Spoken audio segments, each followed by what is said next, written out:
नाज़रीन, अवामी न्यूज़ में ख़बरनि जो सिलसिलो जारी है। इन वक्त असीं तव्हांखे कंहिं ख़बर ॾींदा हलूं त नौजवान सिंध जी मौजूदा सूरत हाल शायरी में पेश करे छॾी है, जंहिंजी सोशल मीडिया ते वीडियो वायरल थी वई है।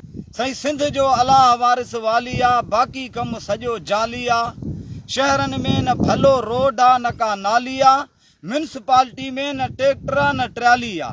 अमुन तबाह ॻोठनि में बदहाली आ, कंहिंजी कच्छ में कलाशन त कंहिंजे हथ में दोनाली आ। कॾहिं सैलाब तो अचे कॾहिं फसल तो सुके, हारिन जो नुक़सान थियो माली आ। बिजली जो त पतो नाहे पाण खे, बाक़ी पोल जहिड़ो ॾिस त तारनि को खाली आ। सिंध जो गैस सिंधियुनि खे न मिलियो, सिंध जो गैस सिंधियुनि खे नथो मिले।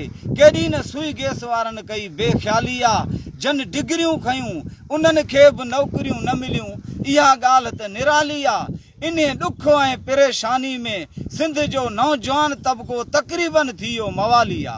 हक़ सच चवंदो केरु, हर कंहिंखे मारियो चांहि जी प्याली आ। जेकर सिंध या सिंधियुनि जे सूरनि जी ॻाल्हि सभु को चए थो अदा छॾियोसि ही त हवाली आ। मथियुनि जे लाइ ख़ुशहाली आ, बाक़ी अवाम जे लाइ ज़वाली आ। तोणे लख लुटियूं लतीफ़ खखराणी, पोइ बि अञा सियासतदाननि जो खीसो ख़ाली आ।